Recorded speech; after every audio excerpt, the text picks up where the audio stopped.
What's going on, people? Tottenham 2, Crystal Palace 1. We got there in the end. A lot more comfortable in that second half, Iggy, than we were in the first. For sure, man. I said as soon as we pushed on and got our goal, the game will go exactly. We'll have Crystal Palace in the palm of our hands, and that's exactly what happened. They opened up a little bit more. We then capitalised on that with 2-0, and after that, we absolutely sucked the blood out of them. Only right at the end there, the fans came to voice again when they pulled one back, which I felt should have been ruled out for a handball, in my opinion, because it hits his chest, it hits his arm, which favours him on the right foot to strike the ball as well as he did, but it favoured him by the ball hitting his hand. But apart from that, really and truly, even after that, even the push on a little bit, it was a comfortable night. We was complete and utter dominated that game. Yeah, look, and for me, you're absolutely right, Iggy. I think, you know, that first half, look, Palace hadn't scored. They hadn't conceded in bar 2 of their games so far. Yeah. So it was always going to be a 0-0 in that first half. But we came out, we got the goal. Fortunately, maybe, Maddison, it wasn't going on target, but it got in. And then after that, like you said, we made the substitutions. And look, I think Porro probably had one of his worst games tonight, up until that last bit at the end where he kind of redeemed himself a little bit. But Mickey van der Ven and Romero, again. The spine of our team is immense. We've got the 2 boys at the back, centre-backs, Romero and van der Ven, Bissouma, Maddison, Son. That spine is that is the best thing about this team. I felt in the wide areas we weren't as good in the first half. I thought Kula wasn't going past his man, which he did a lot better in the second half. With Richarlison and Davis, that chain wasn't brilliant, which is why we changed it in the second half. We changed with Brennan Johnson and Emerson, which added a lot more quality. Defensively, we was a bit more solid with Emerson there on the left-hand side, and then going forwards, Brennan Johnson impacted with the goal, with the second goal. So they did what they had to do. So we had a bit more quality in the wide areas. And when Nkulu started taking on men one-on-one situation, and I thought Porro did have a better second half. Although he dropped like a half a point for me for missing that header, which allowed Ayew to score his goal. But apart from that, I thought we was comfortable. Possession, controlled the game. We dealt with it. One little scare in the whole game. 2 in the first half, but in the end there, really, apart from that goal, that didn't really give us much to worry about. Maybe set pieces a bit. But overall, I thought it was a really comfortable night. And Spurs thoroughly deserve the 3 points. 5 points clear. Top of the league, Nick. Not a bad night's work. Not a bad night's work. And look, we got some extra time to recover because we don't play again until the following Monday. Yeah. Chelsea at home. It's going to be... an interesting atmosphere, tasty atmosphere. But look, we got through it unscathed, really. Bissouma was obviously substituted. I think today was the first day that we saw Ange get the substitutions right. Not that he's got it wrong, but they had an impact on the game rather than having a detrimental impact, on the game. Because we saw the subs and what happened at Fulham, right? And we saw the levels go down. Actually, the quality went up with those subs today. So I think Ange made those subs at the right time. Ange makes the substitutions, right? Then it's up to the players coming on to prove whether he did the right thing or the wrong thing. Now, Postecoglou will read the game, he will see the game and evaluate where he feels the changes need to be made to favour his team, to favour the moment. Then it's up to the players with their impact as to whether it's made the right call or not. Against Fulham, they didn't work. They didn't work because the impact that they made it, like you said, it was to the detriment of the team, and it showed because we had no control of that latter part of the Fulham, for the latter part of the second half of the Fulham game. Tonight was different. Tonight was completely different. The changes that were made the impact. We was able to take Bissouma off, and Højbjerg, I thought, deserved to get the last half hour because he deserved it from the game that he played against Fulham. Yep. That's the continuation that he gets from that game. He was then looked upon and say, you know what, you did me good the other night. Come on tonight for Bissouma. So he now knows that if Bissouma needs to not, come off, he's going to be the next man in line.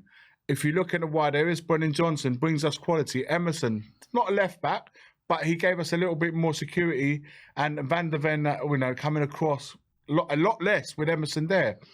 And we know Emerson's good on the ball anyway. So, and Brendan Johnson impacted the game in the way that he should have done. And then obviously in the end, it was great to see Brian Hill and, of course, my boy Bentancur back on the pitch. That's two players that have come back from injuries that will add their qualities in due course whenever we need it. So, listen, overall, I thought with the changes and the players that played from the start, I thought it was a good night's work. And now we really focus on the big match ahead in another London derby. Three so we've had Fulham, now Palace, and now we go for the home game against Chelsea. That's 3 London derbies. I don't know anywhere else in who gets as many derbies as we do. But, we roll with the punches and we go again. Yeah, look, and for me, another game where the standard of refereeing has come under the spotlight. Premier League refereeing is poor, Baz. Yeah, I mean, I think for me, he let too much go early on, which allowed Palace to play their game that they were wanting to, disrupting the play, little kicks, little, challenges that were going unpunished. We saw a couple, Romero getting pushed in the back that wasn't given, and everything else. I just don't understand how the standards of referees can be so bad. It's been like that all season, but I'll tell you something else, and I'm going to say something that probably is going to piss a lot of people off. I'm thoroughly convinced that since that Liverpool game, and I said it when it happened, I said it that this would happen, where we will get decisions from that moment onwards, where even though it was no fault of our own what happened in that match, it was purely referee and VAR. It's not Tottenham, it's not Liverpool, it was the VAR referee. And I felt that since then, Liverpool have had decisions go their way. Yeah, they've had big calls. And calls like tonight, where it was a clear handball. Yeah. All right, I don't care how many times they view that. The guy hits his chest, hits his hand. How many times you got to see that to then say, well, how could you not say it didn't play a part? It didn't play a part in that goal. Of course it played a part, because the fact that it hit his hand, it's allowed the ball to go from the left side of his foot to the right side of his foot, which is his favourite foot, which ultimately resulted in him striking the ball in the back of the net. There's the decisions. Well, they're not costly tonight. But any other night, man, you could be 1-0 up with a few minutes left, and you're walking away with a draw there. And since then, with little decisions like that starting to creep in, how many yellow cards have been dished out to Ayew and Edouard alone? 5-6 fouls they committed in swiping players out. Thankfully, our players have not reacted to that. Yep. But I guarantee you, Basuma put one challenge anywhere near to that level, he would have been booked and suspended for the Chelsea game. Yeah, absolutely. And again, like you said, you touched on VAR. Not only, I mean, I don't know what they're watching or what conversation that they're having, but it was over 3 minutes. Over 3 minutes to make a decision when, like you say, it clearly hit his arm, it bounced down, and it helped him. And look, it was a great finish. I'm not taking anything away from the finish. But if that doesn't touch his arm, it's on his left foot. It's not going to land on his right foot. And then Porro's maybe going to make up for the. But that's when because they made such a quick decision for that Diaz goal. Now they're taking the time. They're taking 2-3 minutes, and they still got it wrong. Yeah. So it's not taking 3 minutes to make a right call. They took 3 minutes to make the wrong call again. Yeah. So you're making a decision quick enough to then say it was a wrong call. And then today, even with 3 minutes, we saw it loads of times. We said, look, it's hit his hand. How once it hits your hand, you cannot say it wasn't deliberate or what. I'm not saying it was deliberate, but it favoured him to strike the ball where he wanted to, because it hit his hand before it landed on his right foot. And Maddison, if you guys saw the images, he was saying it to the fourth man. It's hit him there, and instead of landing there, the ball's ended up there, and that's where he struck it. So it's favoured him. Once that happens, you've got to disallow it. Yeah, look, it'll be interesting to see what the audio comes out, because they're releasing the audio, so it'll be interesting to see what the audio is. But look, I think that there's going to be a massive spotlight on the game on Monday. You're saying we better get an apology for the PGMO. Yeah. Maybe someone will ask for a replay after. Yeah. Maybe PGMO. If you're watching, maybe we're going to get an apology. I wouldn't hold my breath. I wouldn't hold my breath. But look, like you said, Iggy, the return of your boy, Bentancur. Loved it, man. Loved seeing him. And you can see the fans, Tottenham and the away fans there. We're absolutely buzzing seeing him back on the pitch. It's just, he's an immense player, and he will absolutely thrive in playing under Postecoglou. We don't have another midfielder like it. He glides. The transition with him from defence to attack is different level, and it's someone that when he runs with the ball, he just glides. He's just brilliant. He can get gritty. He can be dirty when he wants to be as well. I just think that we're going to up a level. Once he finds his form, we have to give him the time to find his best form. It's been a long time. He's been out for a year, nearly enough. He's come back sooner than predicted. But once he finds his best form, we have another dynamic, another addition in that midfield, which gives us much more quality. And like I said, when he needs to get dirty, he does, no problem. So I'm excited to have him back.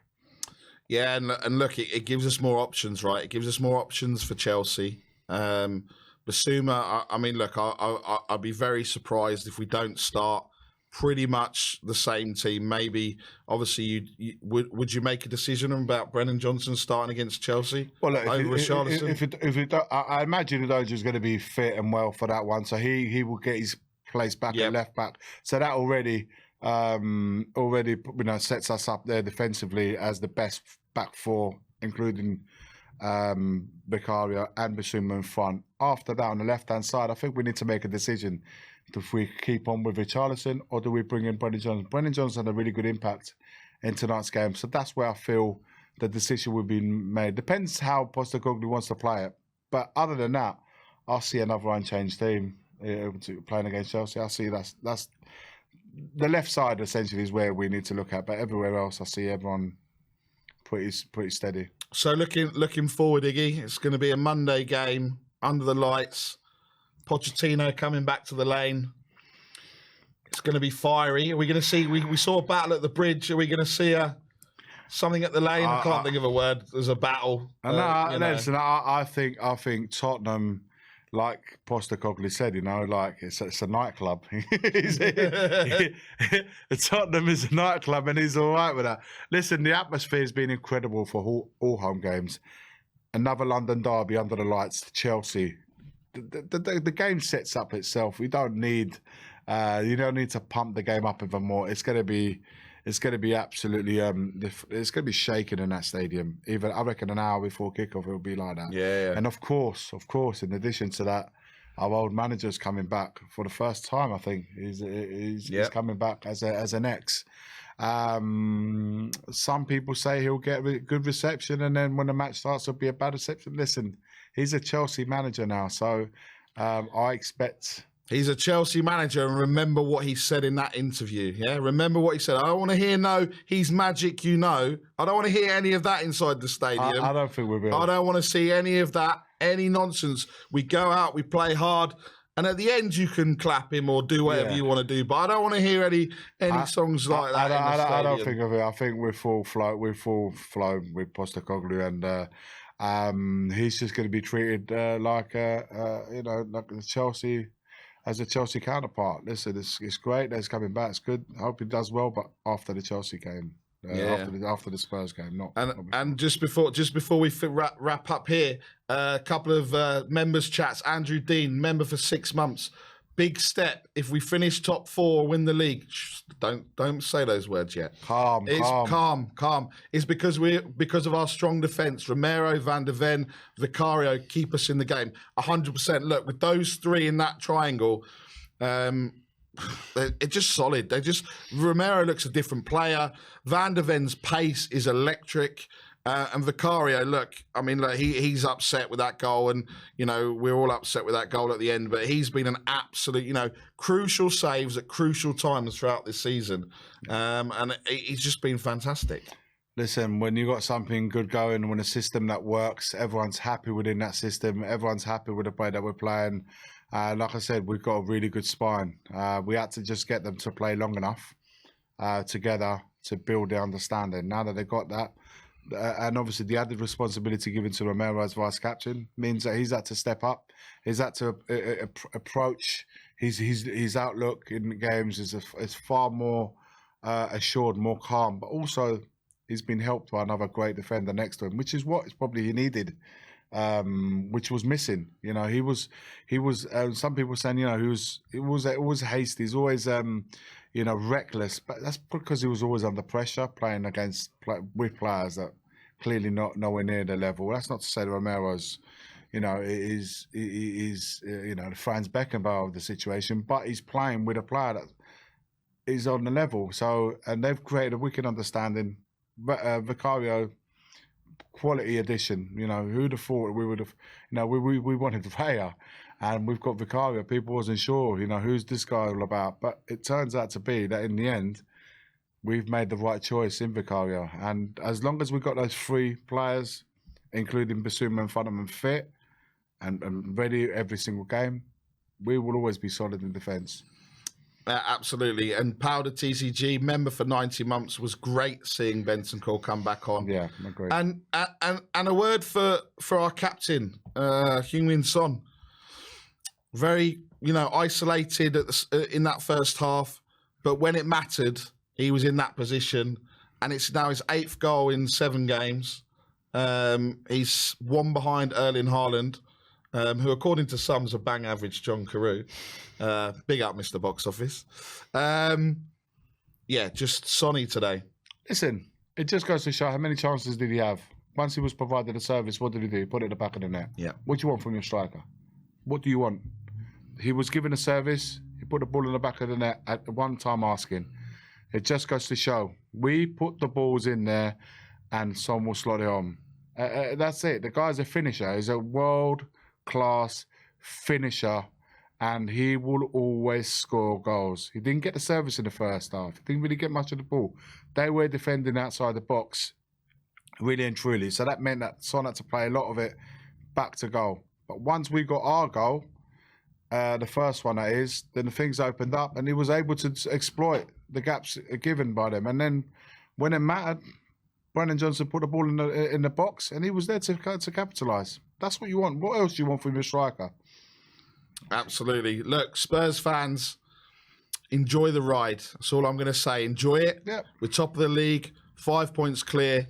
Let's not get carried away. Let's not do what they did down the road. Let's just enjoy it, because we've had 2 or 3 years of fossil football, as expressions would say. We've had an awful time off the pitch and on it. Let's just enjoy it. Let's get loud. Let's get to the lane, and let's show Chelsea what we're made of next Monday night. Everyone in the chat, thank you for joining us. We're going to have the post-match fan show. The link will be in the community section, and it will be emailed out to those that are members. Thank you all for joining us. I said 2-0. Iggy said 3-1 because he kind of went with it. We're kind of in the middle, so we're both claiming we got the score right tonight. Thanks for joining us. Like, subscribe, and comment. And as always, come on, you Spurs.